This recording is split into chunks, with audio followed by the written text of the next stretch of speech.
My name is Dr. Talia Marcheggiani, and I'm a naturopathic doctor in Ontario. And my focus is in mental health. So, anxiety, depression, but I'm also curious about the hormonal underpinnings of mental health conditions. So, I also see a lot of conditions like PMS, PMDD, and endometriosis, PCOS, all the acronym hormonal conditions, thyroid issues, and I'm looking at the connection between those issues and mood. So that's my main focus. But as an ND, we see everything. Like people come in with gout, they come in with digestive issues, migraines. So I see everything, but my interest is in mental health. So it's super interesting to me because, and this is why I wanted to connect with you. We kind of found each other on Instagram, but the metabolic health side and how it leads to either, mental health issues or gout or, name your other hormonal disease. And then even some of the neurodegenerative diseases, like it's super fascinating to me right now. Before we really dive into that, because quite honestly, I'm not super familiar.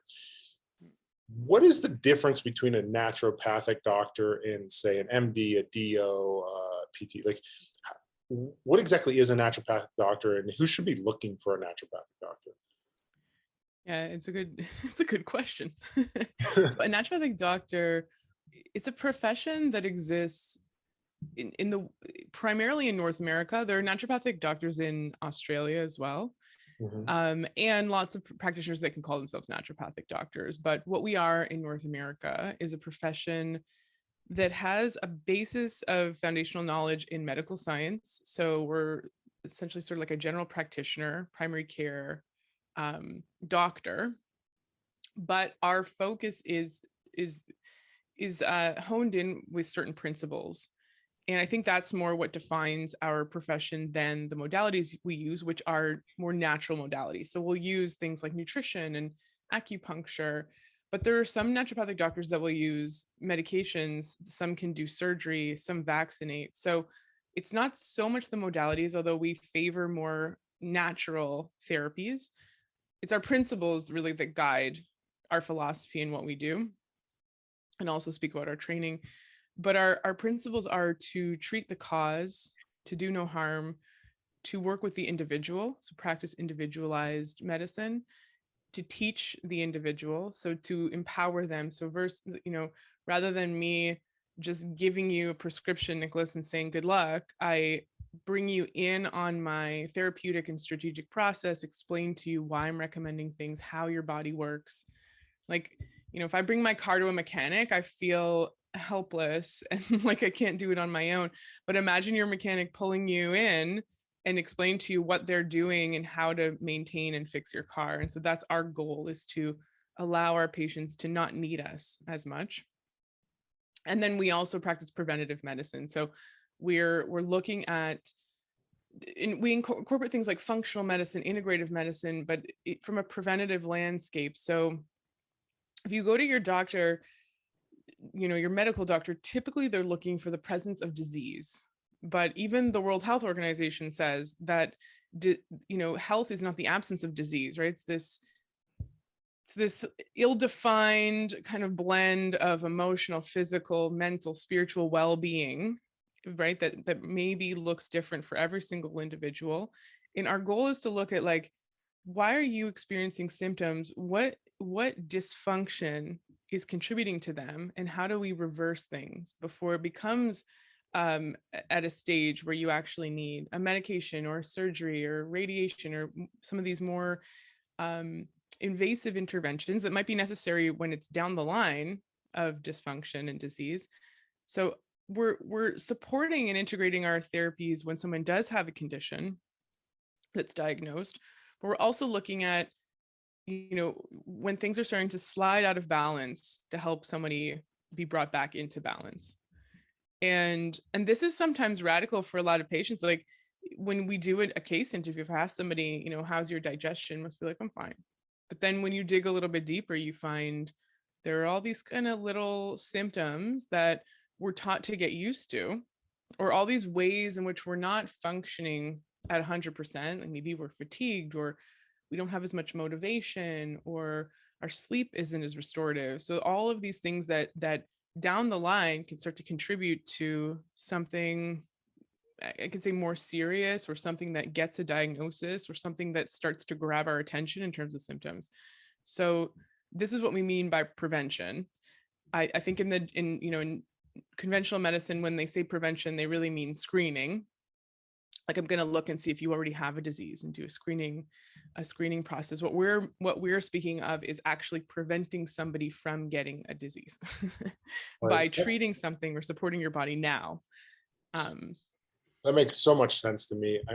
I was wearing a continuous glucose monitor for a little while, and people were like shocked. But like, why are you wearing that? Do you have diabetes? Like, no, I don't have diabetes, but I want to get diabetes, right? Like, I want to, if there's something going on metabolically, like I've gained some weight, like I want to cut that off before it turns into anything. And whether we call that optimization or we call it prevention, or I don't know, we got to figure out a buzzword that communicates with people. But yeah, why do we have to wait until it's a problem to fix it, right? Like, stuff. Like once you have the diagnosis of diabetes, which I'm sure we'll talk about right from the context of metabolic dysfunction. That's why I prefer the metabolic dysfunction, because some people may end up with type 2 diabetes and some people won't.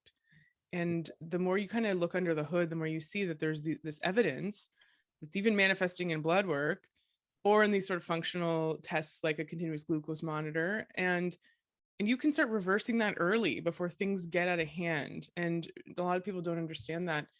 But yeah, like looking at insulin resistance, right, as a precondition to type 2 diabetes, but that doesn't, that may not result in type 2 diabetes, which your doctor might pick up like until 20 years later. And, one of my patients was protesting. And this education piece, right, it takes a few sessions, and we're continuing to have conversations, because in a lot of cases we're shifting somebody's framework. But one of my patients was like, well, I don't have diabetes. My doctor's going to want to know why I'm on a supplement for diabetes. I'm like, well, it's insulin resistance, which drives diabetes. So it doesn't matter so much what it's called. It may be more helpful to look at this condition on a spectrum, where type 2 diabetes and the complications from it are at one end, and perfect metabolic functioning, which only 12% of people's metabolism is working optimally, are on the other end, and we're trying to move you closer to metabolic health. But it's not sort of, it's a continuum. It's not like it's not binary, like yes, diabetes, no. That idea is defined more in blood work, and that's more arbitrary. That's a human creation. It's not actually a result of how your body functions. Your body is working on a spectrum of That's an metabolic interesting health. I haven't really thought of it that way. Like, we define what pre-diabetes and diabetes is as far as your blood glucose control.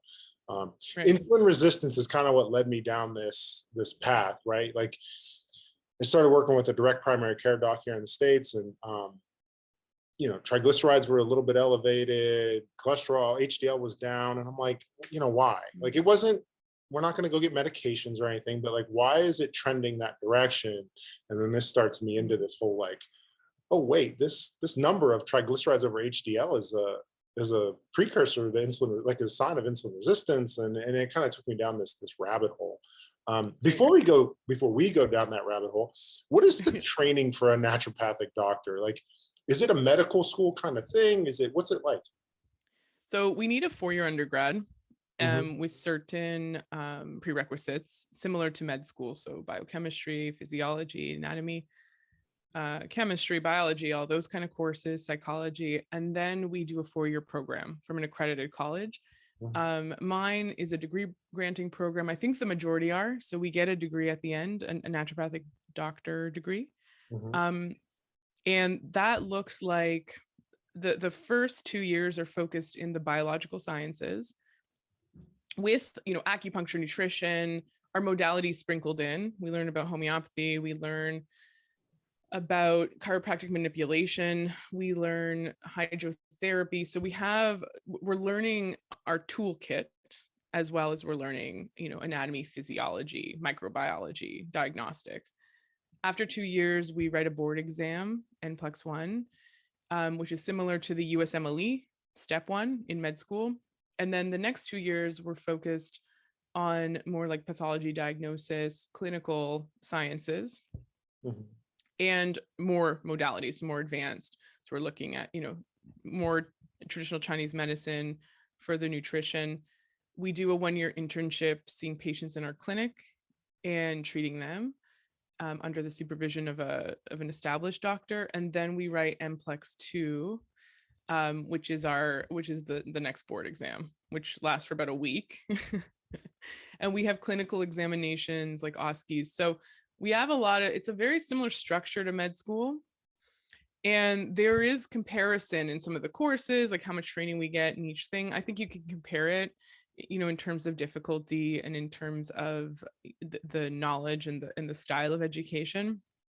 But we obviously start to differ in the later years, right? We're more focused on things like nutrition and in our therapeutic modalities, and we're learning it all through the lens of our principles. Whereas in med school, you go on to learn how to like excise the spleen and you prepare yourself for various specialties. And then, so it's the 8 years of education, similar to med school. And there are naturopathic residencies, but it's not a requirement. Like we don't have specific specialties. So we all graduate as more or less generalists, and then we just hone in focuses depending on what our interests are. But very similar to med school education. Like I used USMLE study books to study for my board exams.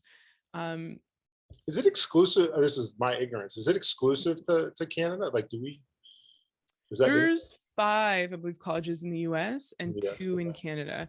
Yeah. So we have, and they're all accredited by the, I'm going to get this wrong, but the AANMC. So what is it? The American Association of Naturopathic Medical Colleges. So we're all under that. Like our licensing exams are part of that of that main company. I think now in Ontario the licensing exams are their own thing, and then we all get licensed in our own states or provinces. So that's kind of similar, right? I'm a physical therapist. That's kind of similar to, you get your undergrad, it's a 3-year doctoral program, and then like you're saying, it's a generalist. There's no required specialty, but everybody's going to end up doing something. And you could do a residency, you could do a fellowship, but it's not a mandatory thing. Like pretty rigorous, right? Like we're constantly stressed. I think I calculated, we wrote 100 exams. Like it's a quite a hustle, but really good. I mean, I think the level of education is great. And then, obviously you gain more, and it's probably the same in your case, like more experience, more knowledge as you gain experience. I tell people all the time, in PT school, we learn how not to like kill people, and then we actually learn how to fix them. That's after, right? Exactly. Like the do no harm. Like I learned how to a huge part of our education, like the clinical sciences, is identifying red flags. Right. And so this is interesting because a lot of people will say things like, if they're not aware of what a naturopathic doctor is, they'll say things like, well, you can't go to a naturopath, for everything, or, natural remedies could interfere with your medications, or a naturopath might not be able to, handle like more severe conditions. And just like a general practitioner, we're trained to identify red flags. If you come into my office or an online consultation, you can't breathe, then I send you, just like your GP would, to the ER. Right. So we're identifying like what are serious symptoms that somebody needs more intense care for, and also understanding herb drug interactions. Like if you're on this medication, what can I not prescribe? So there's a lot that's surrounds safety in our training. And then obviously, like with an advanced condition, we understand, just like your GP does, and how to triage, who to refer to, how to get you the care you need, what care is available outside of my scope, so I can point you in that direction. And then also how to co-manage with other practitioners, so it's good, I think, to have a regulated person, just like, like a PT or an ND, somebody who's jumped through the hoops. Yeah. I mean, that obviously we primarily are focusing on musculoskeletal kind of things. But the reality is it all blends together, right? Because if you're having a Yeah. metabolic dysfunction or a systemic inflammatory thing going on, it's really hard to fix some musculoskeletal things, especially if it's a chronic pain or a migraine or a, Yeah, totally. autoimmune disease. Yeah. And this is, I think, like what our conventional system, like what our healthcare system and how it's been designed over the last, let's say, 100 years, what it's gotten wrong is it's a reductionistic model. So it's very much based on what specific screw is loose. Like it's kind of mechanical in its assumptions, so this gene or we're looking for the hormone or the thing that's out of place, and we're sending you to a gastroenterologist if you have a gut issue. We're sending you to a endocrinologist if it's a hormonal issue, and then if it's a musculoskeletal issue, I send you to a PT, and if you want more natural remedies, you go to a naturopath. But that's not, like, we all should be trained holistically, because we know that reductionistic model is overly simplified. It's not getting us the results that we want in terms of amplifying and elevating people's health. And a better model is something more holistic, like the biopsychosocial model. Like, if you have a condition, it's likely a factor of all these different things. So you're seeing somebody who's coming in with musculoskeletal issues, but that could be influenced by their metabolic health, their hormonal health, their mental health, their all these lifestyle factors. And so you're looking at the whole person. And we all, I think, have to operate from that paradigm, right? Like, even a gastroenterologist is seeing someone with gut issues, but those gut issues could be autoimmune.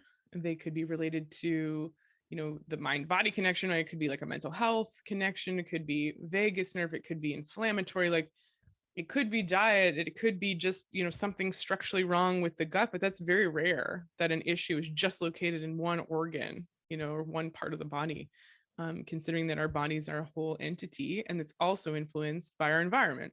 So looking at it through that lens, I think is hopefully we'll see more of that in the future. But I think all practitioners need to respect that reality, right? Like, I'm going to see people who are coming with this more specific issue, but they're coming in as a whole person with all their issues that are likely contributing. Right. But and I don't know what it's like there, but here in the States, like, the people get lost in the system. You have knee pain, and then you go to the orthopedic. It's not a surgical scenario. So the orthopedic's trained to do surgery. It's not surgery. Yeah. So then they send you to this person, and then you end up at PT and injections. But really your stomach's all messed up. So your whole system's inflamed, and that's why you have arthritis. Yeah. Like you're just kind of falling through the cracks, and really, no one's putting it together for you or helping you connect the dots. Right? Like, you and I both, and as you gain experience, you're aware of your scope and what you feel comfortable in terms of kind of expanding your capacity. But you also recognize, hey, look, like, you're dealing with a lot of gut issues. And I think that's going to contribute to inflammation. That's going to contribute to musculoskeletal pain. It's going to impair your ability to do work with me. Let's refer you to somebody who can kind of help with that, or maybe I can help you with that. So there's like you can expand that person's network versus just like, well, I don't know what's going on. My normal therapies aren't working. Okay, like, good luck. I don't know what good luck, right? I mean, but that's what happens, right? Like, good luck. Yeah, you're normal. Like, everything's fine. Which, in a lot of, I think it's Chris Kresser that says, within normal limits, or in other words, you're fine, also stands for we're not looking. Like, if you're not looking for the issue properly, then we're going to tell you you're fine, even if you don't feel well. So, and a lot of people come to natural therapies or alternative therapies with that experience. Like, nobody can help me, and I've been through the ringer, and I've done all the tests, and I now have a story that I don't feel well. I've had to really advocate for my symptoms by almost amplifying them. And that's contributed to my stress, and nobody's been able to give me an answer. So at the same time, I also feel like invalidated, and confused, I've had clients go get a brain, they're a headache or a migraine person, and they go get a brain MRI, and they want the MRI to find something so that they can, like, you don't want a brain tumor. Like, that's not what you want. Yeah. But totally. They've been in that rabbit hole for so long that they just want, like you said, validated. They want to know why it's happening. And I think that's what's kind of piqued my, like, I've been aware of the systemic inflammatory piece for a long time, right? I understand that inflammation is increasing neuronal excitability, and maybe it's an autoimmune disease, maybe it's a gut thing, but how do we actually attack it? And that's, who's the person or what's the treat, like how do we actually get from A to B, right? It's one thing to understand it exists, and that may be why you're not getting better. But what are the action steps? And I think that's part of what's taken me down this metabolic piece, because there's a connection with inflammation there and brain health and neural sensitivity. Like it exists, and now we just got to dial it in. So what led you down that path? Like how did you get into mental health and metabolic things? And how did you end up where you are? I think a big part of it, when something piques your interest, so it kind of formed when I was an intern, when I was starting to see patients, and it was looking at what rabbit holes was each case sort of getting me to go down. Which another way to phrase that question is what are people currently not getting help with properly that we have lots of tools to help with? And these more I don't know, I think of them kind of like network conditions, right? So it's essentially impossible to narrow down mental health, metabolic, hormonal conditions to one factor. And that's what the biological reductionist model tries to do. It's what's you have serotonin deficiency, or with gut, it's like an autoimmune condition, so you need immunosuppressant. They're trying to find the thing, but that virtually never is the answer to these conditions. And these conditions are driving most chronic conditions, which is, we have an epidemic now of chronic disease. So so when you're working with people who have been to their family doctor, it's the first person that they've seen, they've been prescribed something, so they've gotten a little bit of that validation, or maybe they've been told you're fine, there's nothing for you in my toolkit, and so you're fine. And so there's this sense of being lost, this sense of not fully being treated. There's still tons of treatment gaps, because you can't address a complex ecosystem of dysfunction with one therapy. It just doesn't work that way, with one treatment or one intervention. And so I was seeing a lot of people who were kind of dealing with these things. They're also subclinical issues, right? Maybe someone didn't get diagnosed with major depressive disorder, but they weren't functioning optimally. They didn't feel like their true self. They were dealing with sadness or irritability, or just, what we call mental health conditions.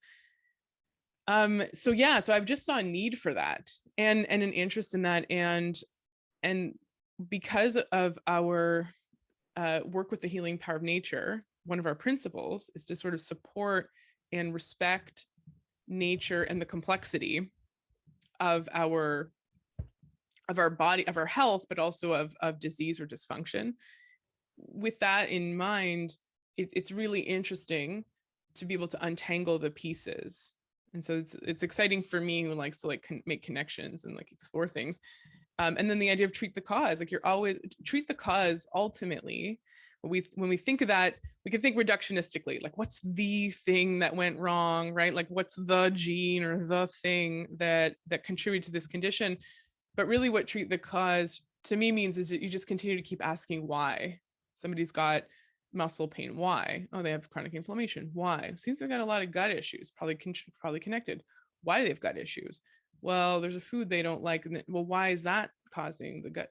So we're continuing to ask, why and how are things related? And so that, takes us down really interesting rabbit holes and starts to help us really understand somebody. Also treat the person as a whole. You start to see them as a consequence of their biology, their psychology, their environmental, social, cultural, all of that stuff kind of contributes. And so we start to unpack and dissect and sift through all the information to find the answer. So with, mental health, with all these conditions that are poorly understood, but in the medical system, they don't necessarily admit that they're poorly understood. They're often treated and and worked with from the aspect of we have the answers, right? That's, that's sort of conveyed either implicitly or explicitly. And so people come at it with like, well, they have the answers for my condition, but they don't have the answers for me. And in reality, we don't have the answers for a lot of these conditions, endocrine conditions and mental health conditions and metabolic conditions. There isn't a clear answer. So it's more exciting to me to try and find answers than to just apply like a cookbook approach, Yeah. So that got me into sort of those conditions. The naturopathic medicine can really help with these kind of network complicated, like multifactorial conditions that's so like huge chunks of our population. Like with mental health is about a quarter of people deal with depression. Like it's massive amounts of people like it's like 40 to 60% of people have GI gut issues. So the majority and 88% of people have metabolic issues. So it's like it's more the exception than the rule to be healthy. Yeah.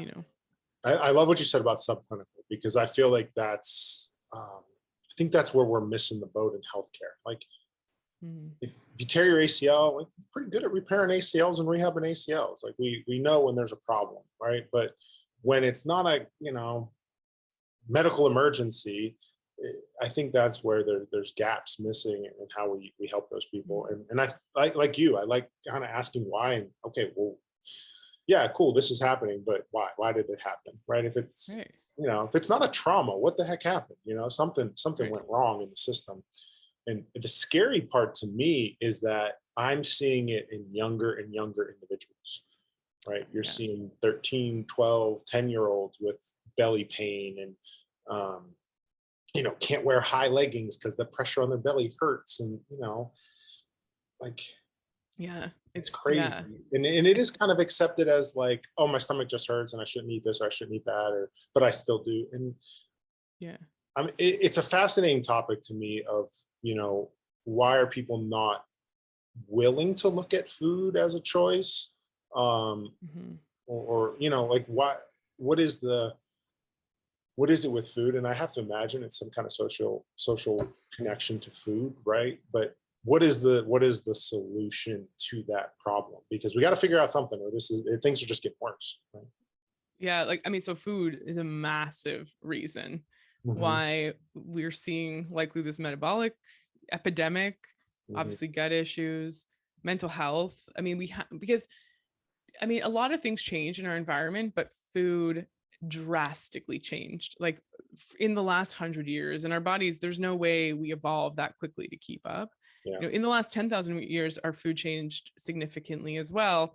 But in the last 100 years, we saw this emergence of seed oils and processed foods that it's like 65% of people's diet is highly ultra processed foods, which have no nutrition and are inflammatory in nature. And super palatable. You can eat the heck out of them. Yeah, exactly. So, and those are the like industrial seed oils, right? Like the canola oil and all that stuff that we've been told is heart healthy. That's another thing too. There's a little bit of like information fatigue, which I can go down that hole too. But there's also, the refined like the refined carbohydrates, like the refined flours, ultimately like refined wheat flour, I think is the big one, refined sugars, and then trans fats like Crisco. And so those are the four main food groups, and that's like 65% of people's diet. And so there's no nutrients, and those are like the more and more literature that comes out is showing those foods are toxic. And I think, when you look at like when big governmental organizations make recommendations, people do follow those recommendations. Like they follow them willingly, and then the food supply changes, and it's also a result of demand. Like in my grocery store now, like a common grocery store, they have grass-fed butter and goat yogurt and free run eggs. So you see what's offered to us change as we start to demand it. So there's that like vote with your dollar thing. But then most of the grocery store is seed oils. Like if I walk down all the middle aisles, and so people are demanding things like in terms of food advertising. We want to see heart healthy oils on packages, We don't want to see saturated fats. We're told that's bad for us. So you start to see people like willingly shift their diet in that direction, only to hear that wasn't the case. And there's a lot of frustration on people's part of like, well, then I read that coconut oil's not healthy and I read it's healthy and this and that. And again, we're applying this reductionistic model to food. Same thing. It's like, well, coconut oil is not good for you because it's saturated fat. It's like, okay, well, let's hang on a second, because we've made assumptions about saturated fat. Let's examine if those are true. So you have to look at different layers. Like, we have epidemiological studies that show us, okay, people that consume coconut oil, do they get heart disease? Let's actually look at that. And okay, now we have to look at like people who are consuming coconut oil aren't only doing that, they're doing a million other things. Are those people doing certain things that are influencing their health? Like, how much does coconut oil on its own have a role, if any? What's the historical use? Have people in the past who've consumed tons of it, cultures that consume a lot of it, do they get disease? Is there something about coconut oil, like in its components, that we should be concerned about, right? Okay, so saturated fat. Okay, let's look at saturated fat. Like, is that actually a problem? So we have to look at it through various layers. Randomized control trials. If you put a bunch of people on coconut oil, what do you start to see in terms of their metabolic health? Well, a lot of studies actually show reduces abdominal fat, sign of metabolic, improvement of metabolic health. So we look at food from sort of one layer of evidence. You have to look at tons of different layers because it's not a simple thing to look at. So it's confusing to people. So a lot of people have fatigue around that. Like, don't even talk to me. Like, first one thing's good, then it's bad. Now I don't know. And then it's also really hard to change our food. I think most people, I don't think it's what I've learned in working with people and giving nutrition recommendations and working with people to try and improve their nutrition.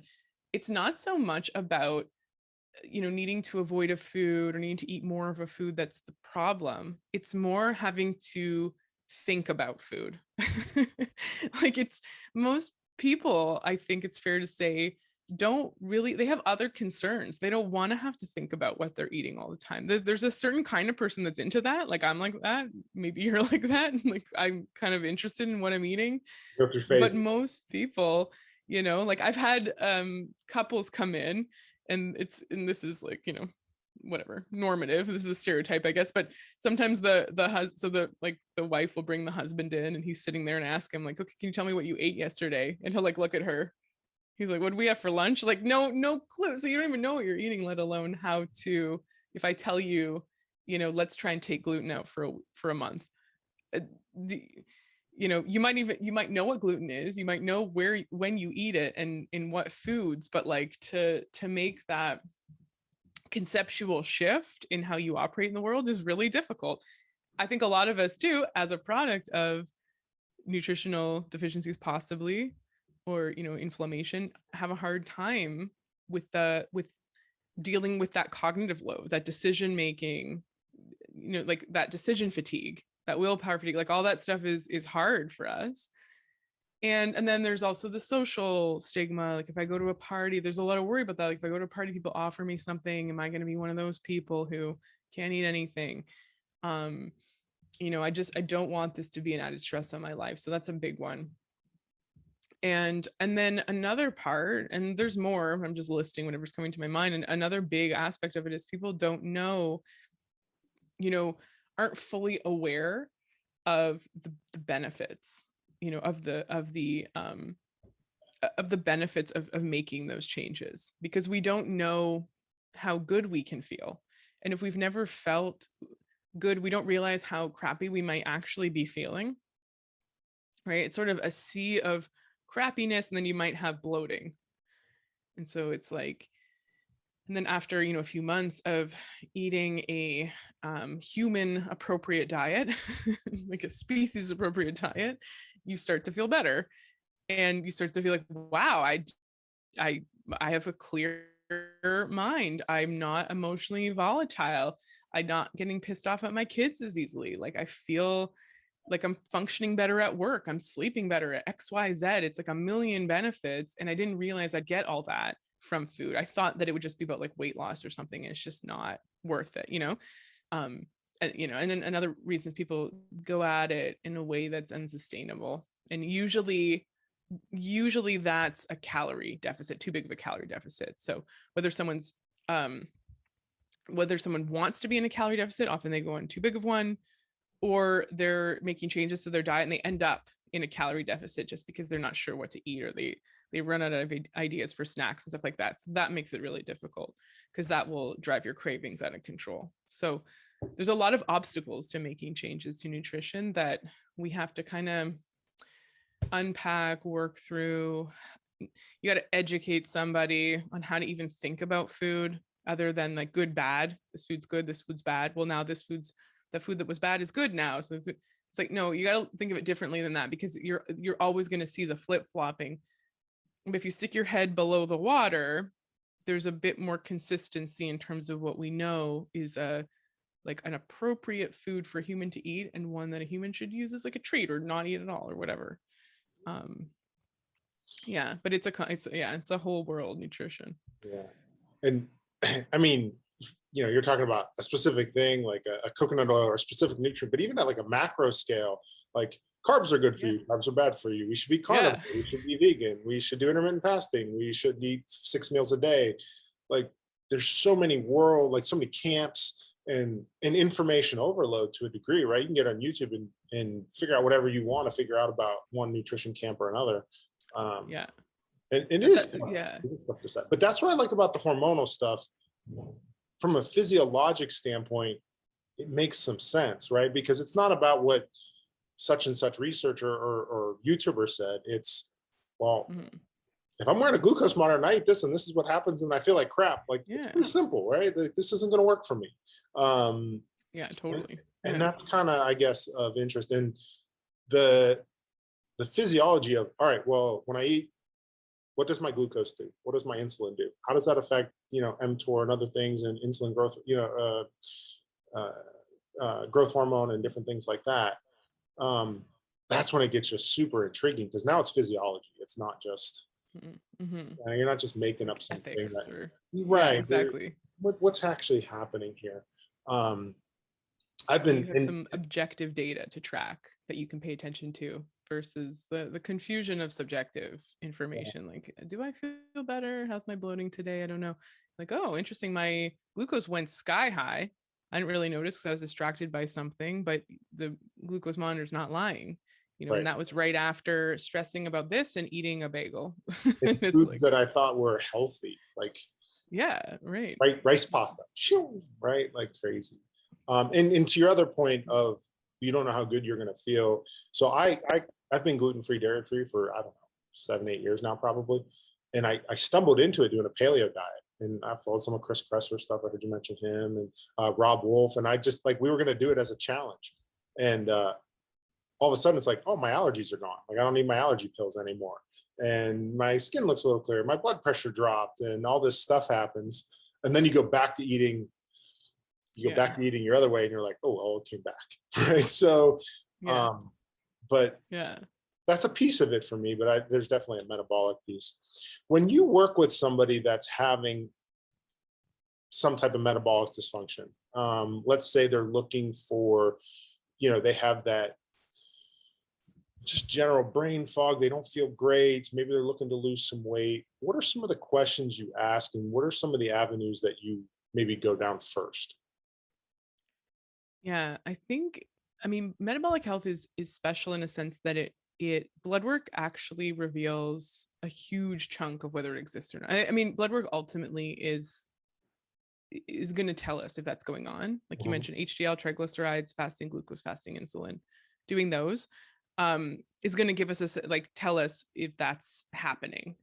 Because I've seen like that I have thin, very, very skinny patients who have a hard time gaining weight, who are experiencing metabolic dysfunction. And I have patients or people like me who have a lot of symptoms of it, but don't have metabolic dysfunction. Like, and I have a family history of diabetes. I have all these, things, and I'm very sensitive to glucose dysregulation, extremely. And yet every time I test my fasting insulin, triglycerides, HDL, they're all in normal range. So it's interesting because when you look at someone's symptoms, like if I if I eat a sweet drink, I am like off the rails the rest of the day. Like I can't, and I cannot touch refined sugar at all, you know, very sensitive, but so sometimes our symptoms lie in that sense. And maybe my extreme symptoms are protecting me from metabolic dysfunction, because I hate the feeling of drinking like a glass of juice and all that dysregulation that occurs. And I'm always hungry. So I'm always looking for ways to like solve my hunger. And so that leads me to better metabolic function. Whereas another person may not have those problems, and they and then they experience these symptoms. So some of their symptoms are a gift and they protect us, you know, like acne is a good example of that, right? If it's coming out on your skin, you know, it's coming out of your body. And so, but we'll look at things like, so the hangry roller coaster, the blood sugar roller coaster is major. And that is where you are irritable, you might be hungry, but that's not necessarily a requirement. You're lightheaded, you're experiencing decision fatigue, and this primarily occurs in the afternoon. That's when people's blood sugar dysregulation is sort of starts to manifest at the symptom level that start to bother them. They start to notice. So I've had patients get panicky and anxious around 4 p.m. or go through sort of this depressive spiral. And then I start unpacking. What did you have for lunch? Oh, I had lunch at 11. Okay, that's 5 hours before. What was it? Oh, it was like a couple of lettuce leaves, one of those like store-bought salad dressings and croutons. It's like, okay, yeah, like I'd be starving half an hour after eating that. But you know.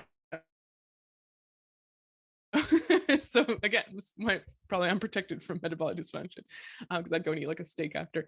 But so you start to look at patterns in terms of someone's symptoms, lifestyle, and you start to deduce from that, okay, there might be some metabolic dysfunction. Let's do some blood work to figure that out. Family history is a big one.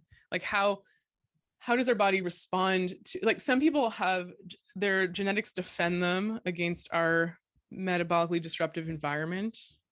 So we have, you know, anti-starvation genes that were just better. Like you're able to eat a bagel. Our microbiome plays a role in how well we're metabolizing sugar.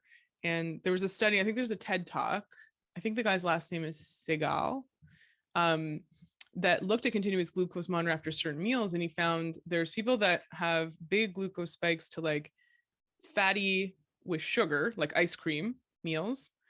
And other people, like you're probably in that camp, Nick, that spike with just like starches, refined starches, like white rice.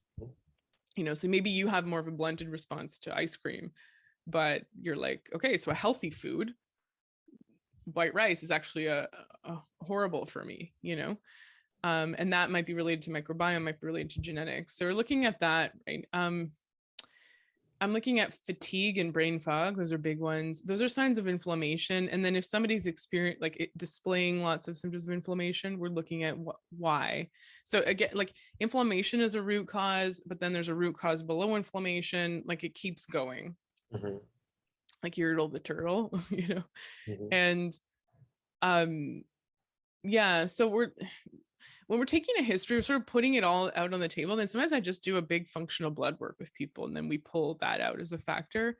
If that's a factor though, like if somebody is insulin resistant, we've got to tackle that first, because that's going to influence, it's a major hormonal thing that's out of whack. It's going to influence someone's entire picture. Until we handle that, like you're not going to have proper digestion, because guess what? Your gut lining is a product of your metabolism. The health of your digestive muscles, your nervous system is a product of your metabolism. So if you're not metabolizing nutrients properly, it's going to affect everything, and it's going to drive chronic inflammation, which will further drive insulin resistance. And so we have to nip that in the bud. We have to treat that. So yeah, it's not so much, it's a combo of history and blood work, and not everything's like that. A lot of stuff is just primarily history. Mm-hmm. But blood work really tells us, like, is it that or not? Yeah. You know? I think from a blood work standpoint, you know, I've been getting mine done every 3 months just to kind of see. And it's almost fun because it's a metric, right? It's like another thing to see if it's changed. But I find a lot of people are terrified to get their blood drawn because they don't want to find something. And like, they don't want it to be brain tumor. Yeah. Like, can you yeah, imagine that? Yeah. it's interesting. But I look at it as like an optimization standpoint, right? Like it's a performance variable. Like, can we improve that number to optimize it? And when you look at it that way, it becomes a little more interesting than just like, well, they're just looking for something bad, and then I'm going to be stuck in this medical rabbit hole. So Yeah, it's like, I know, like, again, like it's our experience with the conventional medical system and how blood work has been used, which is to identify a disease. And then once you're told you have it, you're put in someone else's hands. yeah. My grandmother was diagnosed with type 2 diabetes, and she was depressed for about a week. It's like an identity. So rather than, oh, this is a pattern that we're seeing, none other than a pattern in your blood work. This is what it means. And this is what we're going to do to shift that. I can help you shift that. It might take a lot of work on your part, but here's what we're going to do.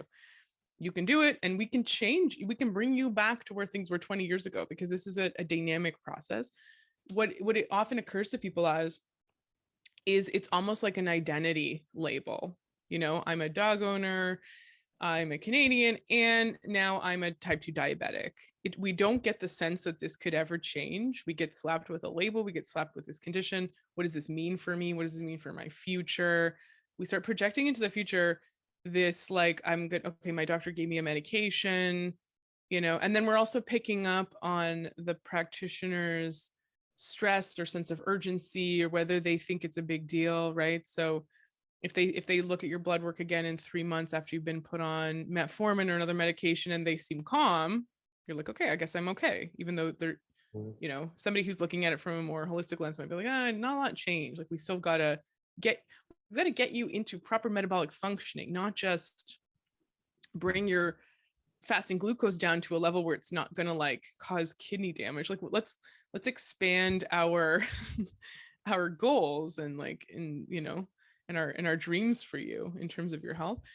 So we're trained to not look at our blood work from a functional perspective, in that, like, I can change this. This is just giving me a roadmap and a sense of what's happening.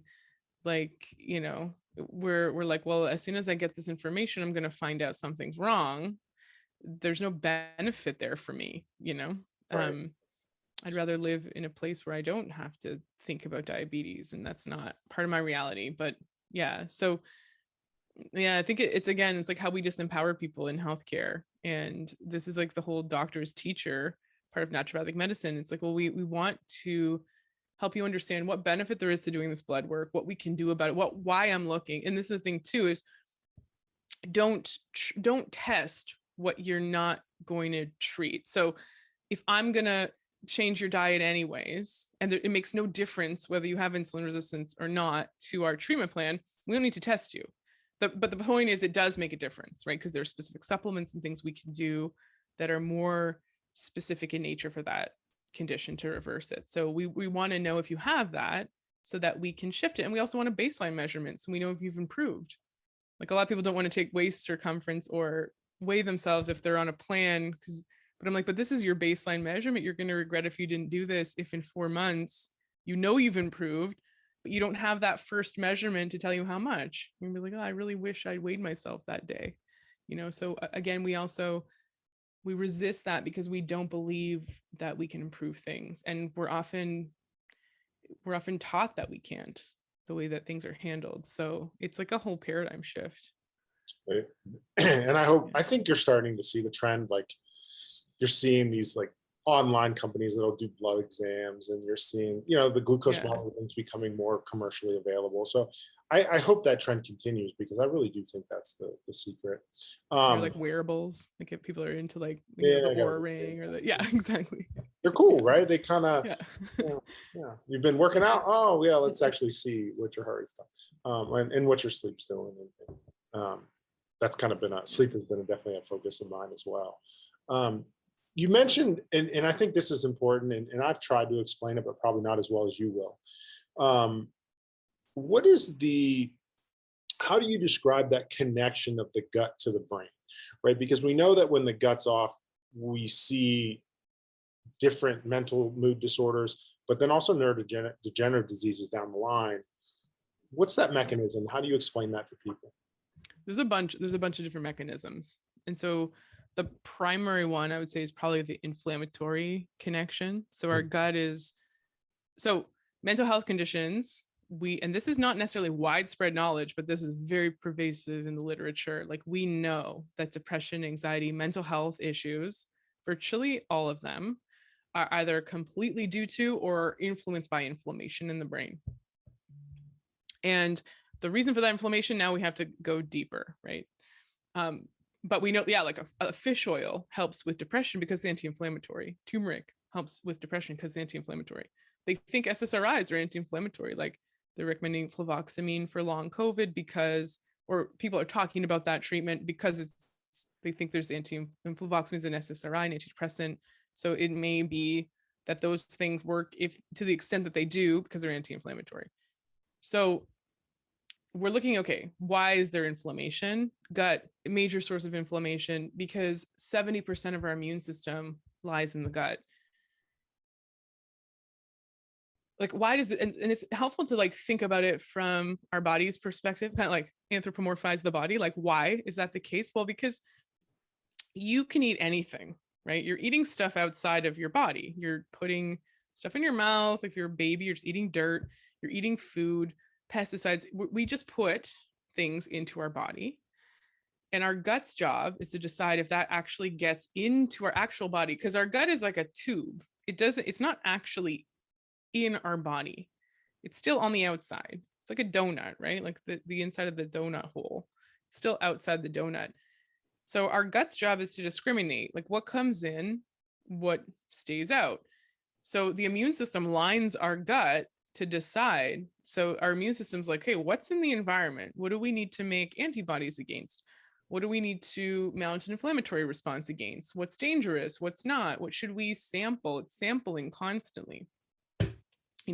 We also have several trillion, the number always changes, like 5 trillion, I think, is the latest number of bacteria in our gut. Bacteria, yeast, viruses, fungi in our gut. And those are responsible for educating our immune system, participating with our immune system. And they're also making chemicals. Like, our gut cells make chemicals like serotonin, but so do the bacteria in our gut. So, and then we also have this actual direct highway of our mainly the vagus nerve, but there's a nerve that travels from our gut to our brain and brain stem down to the gut. And the vagus nerve is mostly afferent, which means that 80% of it is going from gut to brain. And so that's communicating constantly with our brain what's going on.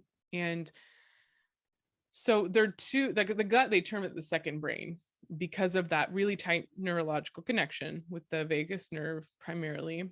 There's the chemical connection. Serotonin is made in the gut. It doesn't cross the blood-brain barrier, but it's influencing the nervous system, which influences the brain. Like, it's not as simple as like, does the chemical actually get to your brain? Well, the chemical is influencing the nerves that are getting there, the highways that are getting there. Like, I don't need to go to Mexico to eat an avocado from Mexico here in Canada today. There's a way that it got there, Mm-hmm. And then we have, this microbiome connection, which is that's really recent. There's only in the last couple decades that we've really shown an interest in that and started to really investigate that. And every year it's like exponentially increasing in terms of the studies and the knowledge and the connection. And it may be more relevant than our actual genetics. And there are more cells, like bacterial cells in our gut than there are in our entire body. So the way that they work with each other, the chemicals they create, how they're influencing our gut function, our inflammatory levels, our actual brain chemistry are all connected. So this is the thing with gut health. There's so many layers to address that a big issue, many layers to address, many things that could go wrong with our gut, and very few symptoms that our body gives us in terms of feedback. Like, you really have bloating, stomach pain, diarrhea, constipation, weird stools, heartburn. You don't have a lot of other symptoms in terms of gut. So when you're investigating somebody's gut issues, like, are you bloated? Well, I don't know. And then that's also subjective. Like, well, I've gained a lot of weight. And it's like, well, no, that sounds like it's bloating. Well, you have stomach pain. Not really. Stomach pain is it's relatively rare functionally. Like we don't have a ton of sense receptors in our gut, so they're sensitive to stretch. So if you have gas, you feel discomfort and pain because there's a stretch. But if there's like an ulcer, it's depends if you're going to really notice that or feel that. We also have like a lot of deferred sensations. So gallbladder pain can sometimes just show up as like a weird discomfort in your left shoulder. So a lot of our gut symptoms are not clearly gut symptoms, and that's hard to dissect and understand. And yeah, and then we have like all these different components to our gut that are going to influence how we feel, mainly our inflammation levels, but also how our nervous system works, how our brain works in terms of the chemicals it has access to. Yeah, so it's a bunch of different mechanisms. Yeah, the gut microbiome stuff is fascinating. You see, Yeah, I talked about it in a previous podcast, but fecal transplants and everything else as far as like ways to alter. I mean, that's a pretty interesting avenue, and it quickly gets complicated. But I mean, I see people with abdominal tenderness all the time. Yeah, when you actually get in there. Yeah. And we do a lot of we do dry needling and cupping, and we probably up the manual therapy thing a little more than most physical therapists. So we see a lot of like chronic conditions. So that might be why I see that a lot. But Yeah, our migranors, our dizzy people, our autoimmune people, it's push on the belly, it doesn't like it. Like lymphatic stuff in the gut too. That's another thing. Like, but again, kind of like a product of inflammation, but it's a feedback.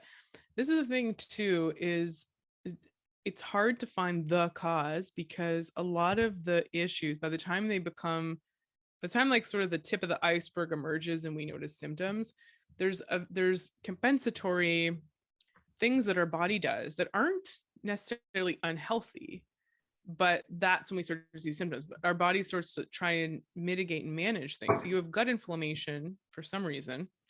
Now you have this lymphatic congestion. It's contributing to more inflammation, contributing to more lymphatic congestion, and so on and so on. Then you have mental health. Then that affects your behaviors, and that feeds back onto the condition. So you end up usually, by the time someone comes see you with a ball of yarn, you have to start untangling. And you can't just be like, oh, just cut this here, or like, let's just throw this whole ball in the trash. You have to be like, okay, where do you start?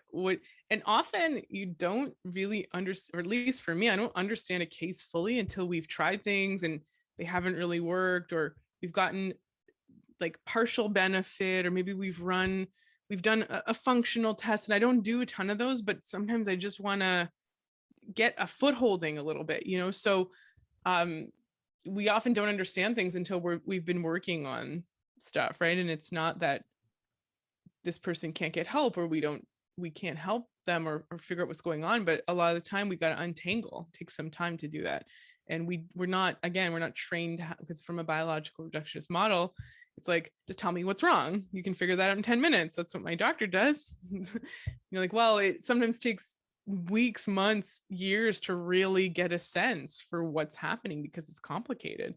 Our bodies are complicated. So we run into that even in the mechanical world of physical things. Like, they got a knee problem, and you're like, all right, well, yeah, your knee pain's here, we're gonna get that to calm down, but it's your hip. And then, well, wait a second, there's something going on in your back and your mid back that's causing your hip to be out of place. And oh wait, your neck, you know what I mean? So you end up in to your point, like, I don't think people want to, like, sometimes it takes a few visits to kind of get through all that little, those layers. Patience. You got to be like in there for the process, which I think, like, we'll talk probably about therapy, but I think we have more patience for like psychotherapy, because we have an expectation for what that looks like. It looks like I go every week and I talk, and I might be here for a year, and we might get incremental changes each session.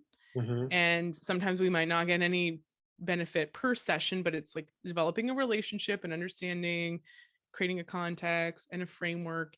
And our professions are like that too, but because they kind of connect more, we're sort of physically oriented. It's more like kind of like medicine than psychotherapy. So people are like a PT, maybe people are used to, I'm going to go every week, but I'm sure you're under pressure, and part of your plans are probably to give somebody like a timeline. And a lot of the time you know a timeline. You're like, okay, well, in my experience, an ACL injury, this is the like timeline for recovery, because this is what we have to do. We got to strengthen this, and we got to make sure that the tendon takes this long to hit, the ligament.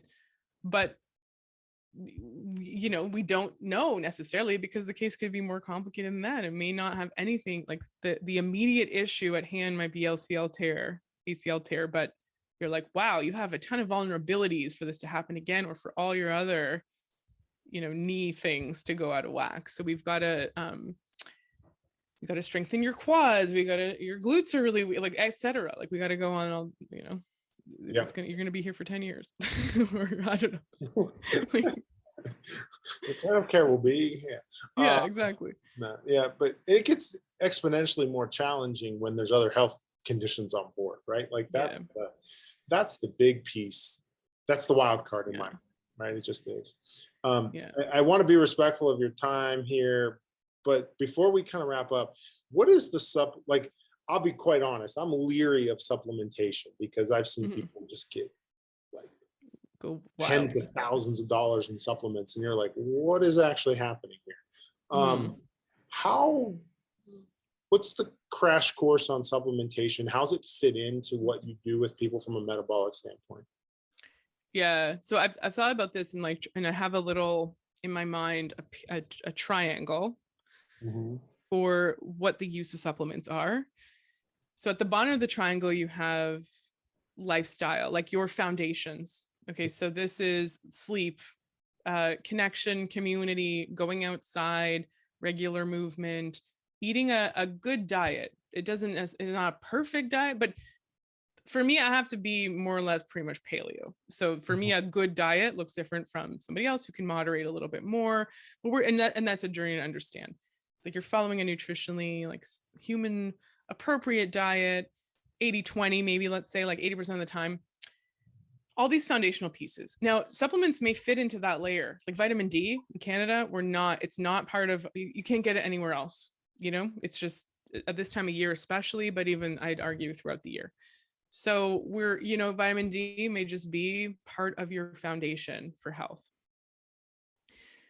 And now that takes time. And usually when someone's coming to see me, it's going to take too long. It's not going to have enough of a force, right? Because they might be dealing at this point with an actual deficiency. So if I'm not getting enough iron, or I have a biological process happening that's causing me to lose a lot of iron, heavy periods, hormonal conditions, it's probably not going to be enough to just eat meat 3 times a week or every day. Like I'm probably going to have to do an iron supplement. So the next layer of the pyramid is like deficiencies and or excesses.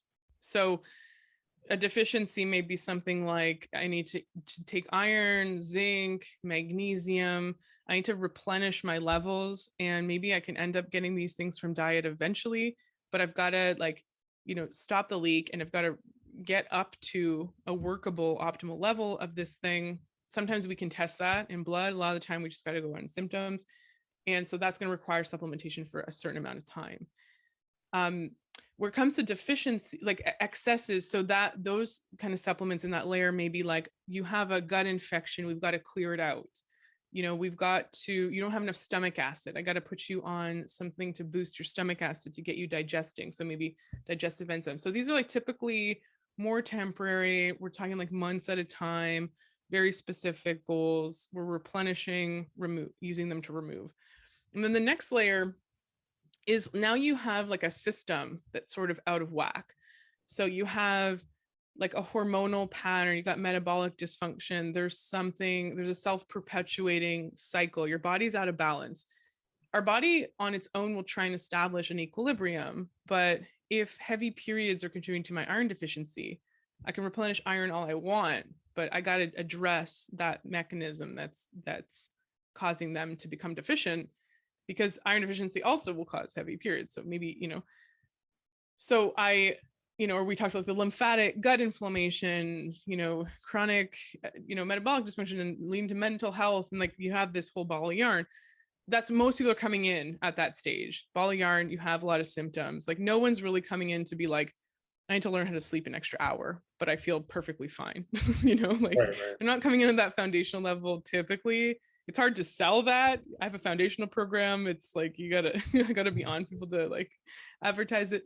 The middle layer too, like if someone's iron deficient, they're often told they are, like, you know, it depends. Like, and sometimes in that deficiency excess layer, someone is dealing with something, but most people are coming in at that last stage where now there's this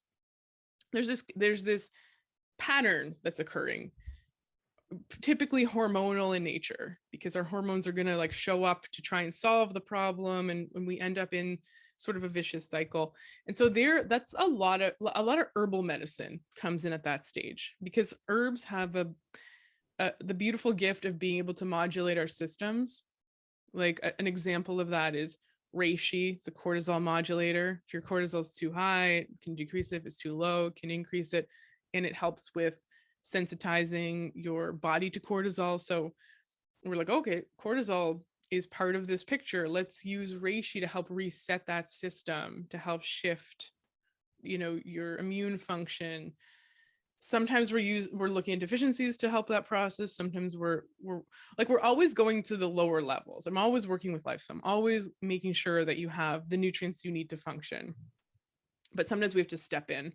Like if somebody's very insulin resistant, I'll use berberine to get them to we're trying to put as many influential factors to solve that problem as possible, so we can solve it more quickly. Someone's extremely burnt out and depressed because they, you know, so we're trying to get them there. Now that might be, again, it might be a couple months of treatment, might be a year. You might need to be on an adaptogenic herb to handle your stress ongoing, as long as the stress is there, you know. And so there's this element too of like optimal functioning. What does that mean for you? Are supplements, like, do they play a role in that to kind of keep you feeling good? I try honestly to stick to 5 things, and for the most part I can do it, because the better we understand what's happening, the more specific we can be. So and the better I can apply one thing, or like a, you know, maybe a supplement that has a few things in it, but it's more tailored to the individual, and so that we can keep the list short. And then I also talk about this idea. So first of all, really understanding what the supplements are doing, what they're for, what they are. Like, it breaks my heart if somebody comes in, they've seen a naturopath before and they're like, they put me on some purple bottle. And I'm like, no, like, I want you to know, I want you to be like, I was on reishi for 3 months and this is what I noticed. This is what I didn't notice, but I expected to. I'm not sure if it helped. Like, to have that relationship with the thing, you know, to know when you come off it, if there's a difference in how you feel, when you're on it, if there's a difference in what you feel, that it was due to that thing and not the whole combo. Like, to be able to, again, become your own doctor, so that like 6 months later, if you're going through a period of stress, like, oh, maybe I should go buy reishi again. It worked for me last time. I didn't need it for a while because I was okay, but now I'm kind of feeling those same symptoms. Let me go on it again. So that's why I look at supplementation. So it's, sometimes people are on more things depending on what's going on. Sometimes we're on temporary little protocols to shift something, like shift their gut health back into balance. But I try and stick to 5. Yeah, I can relate to that. Yeah, I can relate to that. I like the pyramid analogy. We talk about that in our world of physical therapy, like the manual therapy stuff, the needling, the cupping, the joint work, all that kind of stuff. Like that's the tip of the iceberg. And we used to put out fires, right? Like, yeah, if your knee hurts so bad that you can't walk, like, we got to put that fire out. We use the manual therapy for that. But that bottom layer of the pyramid is the sleep, the nutrition. Like, if that stuff's not in point, it doesn't work. And it's not going to happen. Exactly. I think the negative connotation that I've gotten with supplementation and some of the clients I've worked with over the years, whether it's a, you know, whatever profession prescribed those things, is that the supplements are going to fix everything. And so they get this giant bill of supplementation. They're doing that, but, you know, they're still not sleeping. They're still eating, like, you know, whatever they want to eat. Their exercise is all over the place or non-existent. It's like, there's no way you're going to out supplement those other core value health. And in our setting as well, like, I'm not going to manipulate out somebody who's not sleeping and not eating correctly, right? Like, well, and even just from the perspective of, like, let's say I step on a piece of glass and I have pain in my foot, swelling in my foot. I have, you know, okay, these are all symptoms of inflammation, pain, swelling, my foot's red. So I take turmeric and fish oil, and I'm taking like bromelain, I'm taking all these anti-inflammatories. It may help, but I got to take the glass out. And, so this idea of inflammation, like people, like everyone's on turmeric and fish oil, and these things, they sometimes can help because sometimes accidentally we stumble upon something that is helping unravel that ball of yarn. Mm-hmm. Right? Like the fish oil and depression connection, it's anti-inflammatory, but it's a nutritional supplement. It's shifting our metabolic health. It's doing some other things than just anti-inflammatory. And it's a little bit more, it overlaps a little bit more with what's probably going on. But if you're just taking like a random, like if you take Advil for your depression, it's not going to really do anything. So we're looking at like, anti-inflammatory stuff. They may be appropriate if it's like self-contained inflammation, like a headache or period pain, but you have to look at the root cause of chronic inflammation. So yeah, like maybe being on anti-inflammatory supplements is helping somebody get through their PT, their physical therapy. It's more tolerable for them. And then there's a goal to come off of it and to let the therapy do the work. Or we're in the process of uncovering inflammation, or inflammation's become a cycle. So yeah, we just really need to bring it down.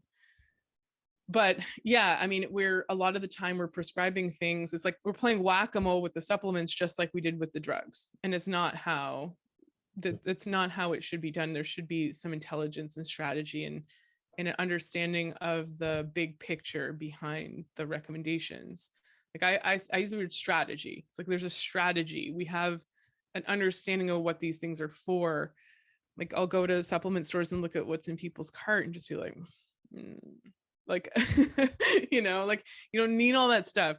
You need a good B complex, a good magnesium, a D omega. Like you'd probably be, and then you got to like analyze what you're eating and solve some of these problems. But like you don't need to be on, I don't know, whatever the magic thing was that people are like there's some like marketed thing that Dr. Oz was recommending in their cart, and you're like, but what was it? It was like, it was some like green coffee bean or like something for weight loss, and you're like, oh man, like you gotta dig deeper. Yeah, my dad was on purple rice or jasmine rice, or because it was that was the rice that was supposed to be the glycemic right. Yeah, which you could be, it's not like that's bad, because like, okay, white rice spikes my blood sugar, therefore it's going to spike my insulin.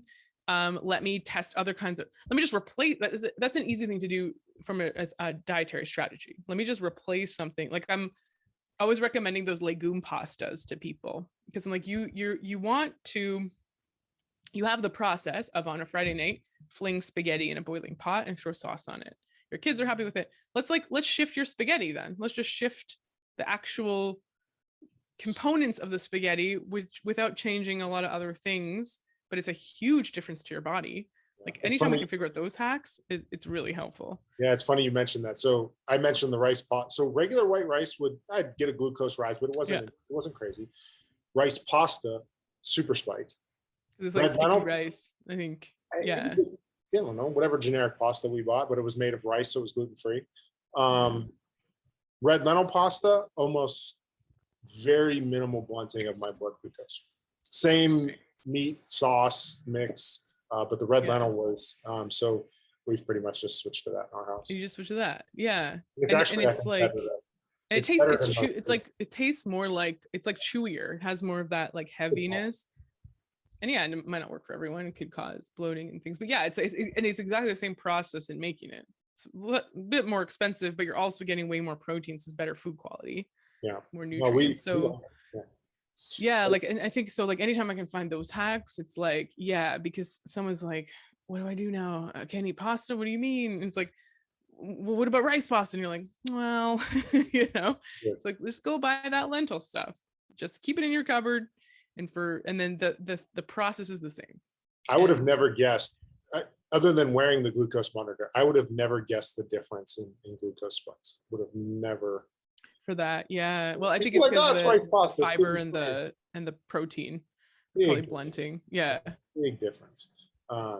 But I think, again, just if there were, and I think you're seeing it, right? Like I've gotten interested in it because I'm seeing it on YouTube and different podcasters and all that kind of stuff. I think it's getting more in the public, this idea of like, we need to be paying attention to these things, not just whatever the fad diet is of the week. But Yeah. I'm still You're guilty of seeing trying it. every fad. Like you're seeing it in the way that you saw like heart healthy this 10 years ago. You're seeing like low carb bread, and you're seeing like high protein cereals. And so Mhm. you're seeing that, and that's okay, but we have to be careful because that's also because it's again, it's reductionistic. It's like, we like protein, let's just put protein in everything processed. It's like, okay, hold on a second, we got to okay, is it all protein? Is it so yeah, it's like a macro ratio, we got to respect protein, but what source is it coming from? Are you even breaking down these plant proteins? Only 50% of peanut protein gets absorbed by your body, so it's not the same as having chicken. So protein is, so we got to like be careful when we're just like, okay, I'm just gonna eat like a protein. But lentil pasta though, it's like lentils that they just ground it up into like a flour.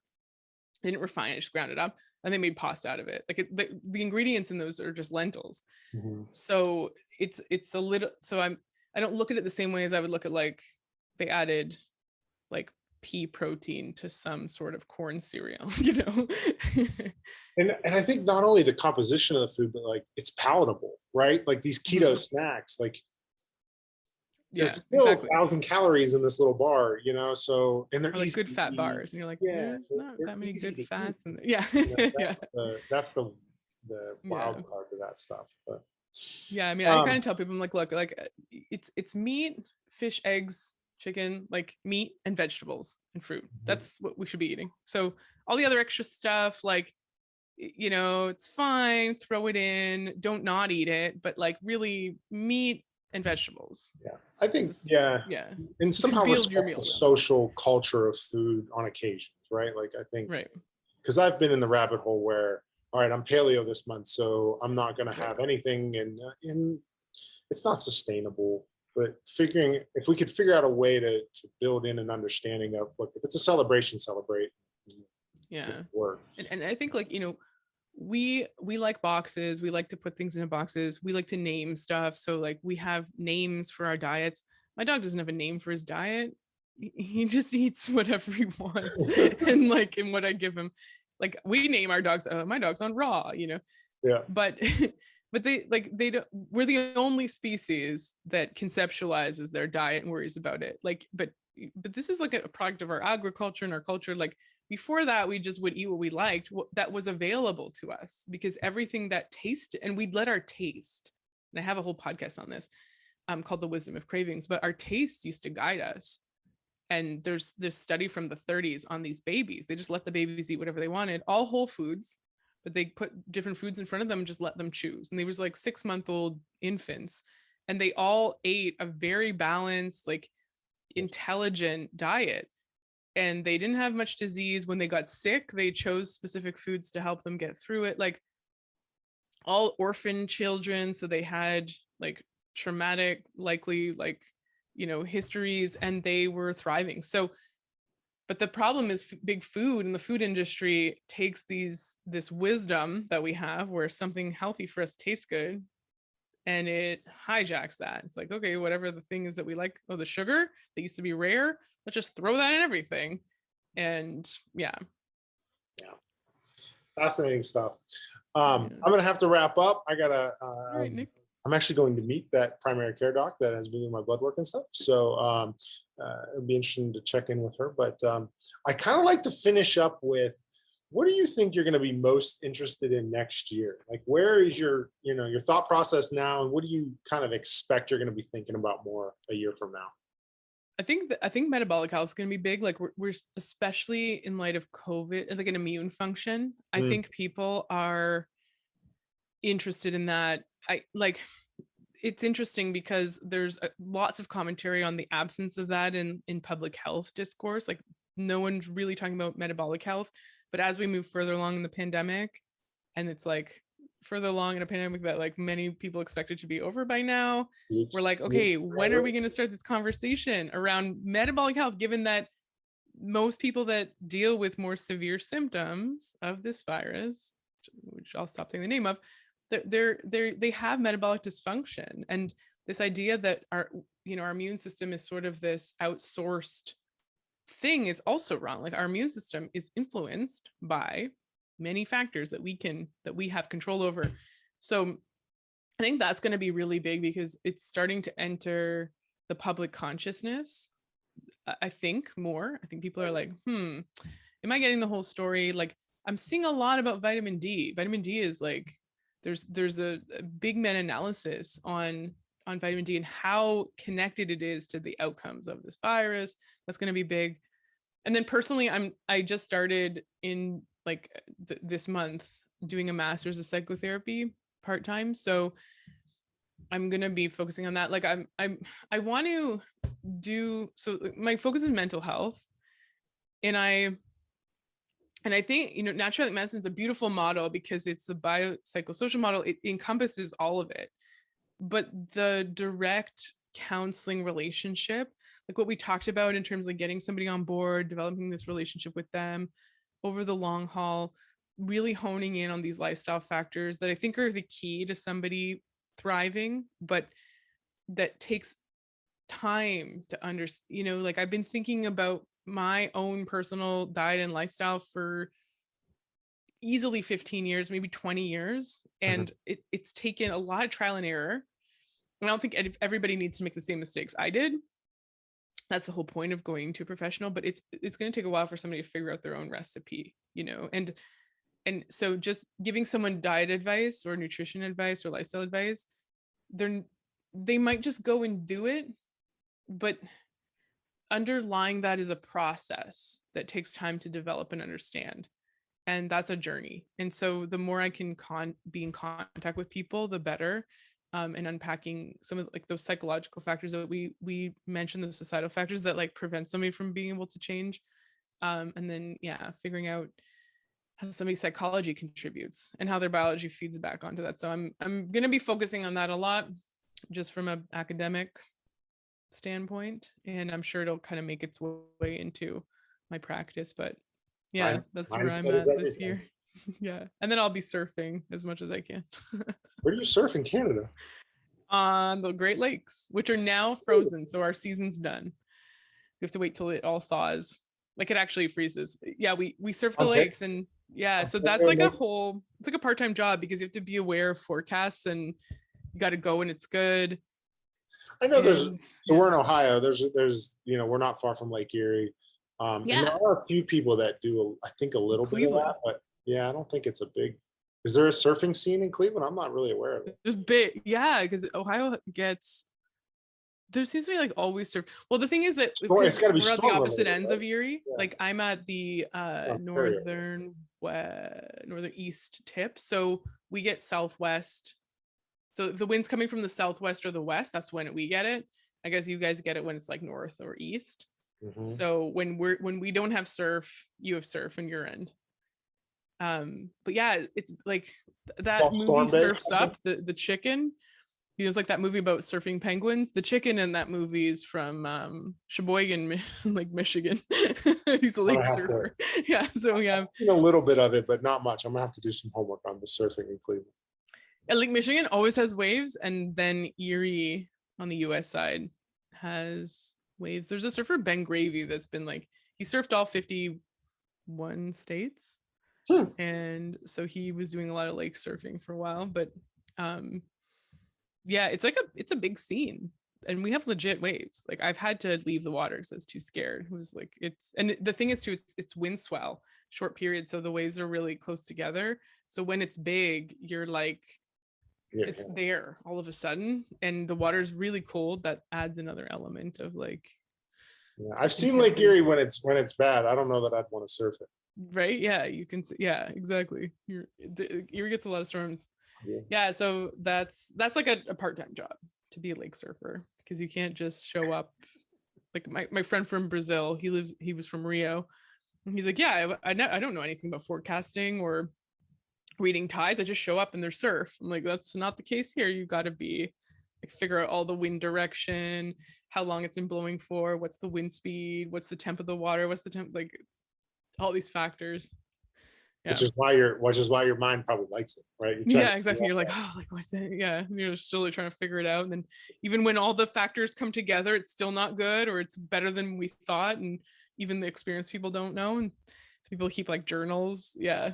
Yeah. So I'm big into fly fishing, and it's kind of the same thing, right? It's all these little, how much rain did we get? What level's the river? What's the color of the river? Like all that, Yeah, totally. Yeah, you're trying to like optimize. Yeah, so it's the perfect endeavors for people that are like, if I'm like, oh, if I found the perfect surf, if I'm perfect conditions to fly fish, like, it's a good practitioner to go to, because they'll hone in on your health in the same way.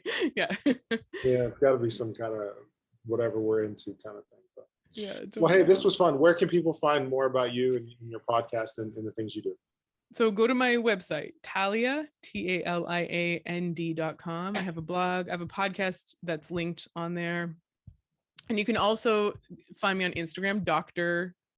Talia ND on Instagram. And I post a lot. I probably post mostly on Instagram. And then you can find me there. Join my email list and you'll be definitely up to date. And yeah, and you can peruse the website. We talk about naturopathic medicine, my story, different blog articles, and then my podcast, the Good Mood Podcast, is linked there. So yeah. Awesome. Well, hey, thanks again. Yeah, we'll have to get to it. Bye. Thanks for watching and supporting the channel. We hope you enjoyed this week's episode. Let us know in the comments below what you liked, what you disliked, what you'd like to hear more of, and any questions we can help answer. We appreciate your support, and we look forward to seeing you on the next one.